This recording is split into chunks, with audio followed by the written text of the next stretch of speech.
নমস্কার বন্ধুরা, ইনফোবিডির সমাধানে আপনাদের সবাইকে স্বাগত জানাই।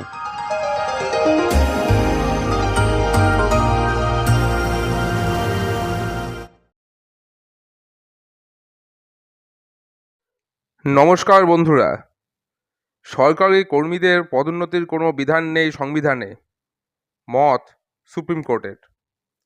সরকারি কর্মচারীদের পদোন্নতিতে এবার সুপ্রিম কোর্টের প্রশ্নচিহ্ন। দেশের শীর্ষ আদালত জানিয়ে দিল, সরকারি কর্মচারীদের পদোন্নতি কোনোভাবেই সাংবিধানিক অধিকার নয়। সুপ্রিম কোর্টের এই সাফ জবাবে বিপাকে সরকারি কর্মীদের উন্নতি। এ বিষয়ে আপনাদের জানিয়ে রাখি, পদোন্নতির অধিকার নিয়ে একটি আবেদন জমা পড়েছিল সর্বোচ্চ আদালতে। তার রায়ে শীর্ষ আদালতের প্রধান বিচারপতি DY চন্দ্রচূড়ের নেতৃত্বে এক বেঞ্চ এদিন জানান, পদোন্নতি নিয়ে সংবিধানে স্পষ্ট করে কিছুই বলা নেই।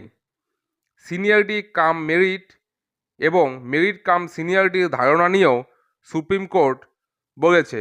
সম্প্রতি একটি রায়ে প্রধান বিচারপতি চন্দ্রচূড়ের বেঞ্চ বলেছে, কর্মীদের পদোন্নতি হয়ে থাকে সাধারণত অভিজ্ঞতার ভিত্তিতে। কারণ আশা করা হয় যে একজন অভিজ্ঞ ব্যক্তির কাজের অভিজ্ঞতা তার দক্ষতা বৃদ্ধিতে সহায়ক হতে পারে। শুধু তাই নয়, এই পদ্ধতি কর্মক্ষেত্রে স্বজন পোষণের সম্ভাবনা রোধ করতে পারে। আবেদনে সব সরকারি কর্মচারীর পদোন্নতিকে সাংবিধানিক অধিকারের স্বীকৃতি দেওয়ার আর্জি জানানো হয়। সুপ্রিম কোর্ট এদিন রায়ে বলেছেন, পদোন্নতি সাংবিধানিক কোনো অধিকার নয়, এটা সম্পূর্ণভাবেই আইনসভা ও নির্বাহী কর্মকর্তাদের বিষয়।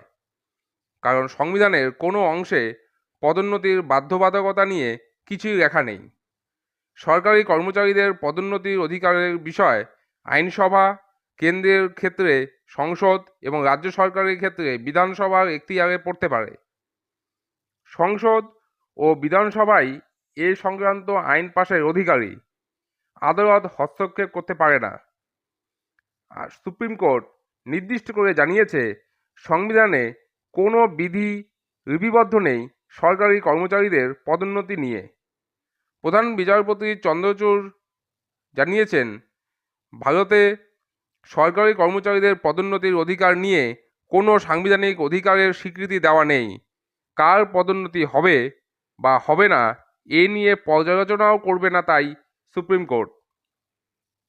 আইনসভা ও নির্বাহী বিভাগগুলির নিজস্ব এখতিয়ার রয়েছে এই পদোন্নতির বিষয়ে। কাজের ধরন, অভিজ্ঞতা, দক্ষতা এবং নিয়োগ সংক্রান্ত পদোন্নতি নিয়ে সিদ্ধান্ত নেওয়ার অধিকারী তারাই। তবে শীর্ষ আদালত এও জানিয়েছে, এ ধরনের আবেদন একমাত্র বিবেচিত হতে পারে সংবিধানের 16 নম্বর ধারা অনুসারে, যেখানে সরকারি দপ্তরে সব কর্মীকে সমানাধিকারের সুযোগ দেওয়া হয়েছে। অর্থাৎ সমদৃষ্টিতে সমান ব্যবহারের অধিকার প্রয়োগ করে আবেদন করা যেতে পারে। একমাত্র সেই সময়ই আদালত সেই মামলাটি শুনবে এবং পর্যবেক্ষণ করবে। এই হচ্ছে আজকের আপডেট। অর্থাৎ বোঝাই যাচ্ছে যে পদোন্নতির বিষয়টি কিন্তু সরাসরি সুপ্রিম কোর্ট নাকচ করে দিয়েছে যে তাদের এখতিয়ারের মধ্যে এই বিষয়টি পড়ে না। এই বিষয়ে যদি কোনো আপডেট আগামীতে উঠে আসে, সেইটাও ইনফোবিডির সমাধানের টিম আপনাদের সামনে নিয়ে আসবে। সবাই সুস্থ থাকবেন, ভালো থাকবেন।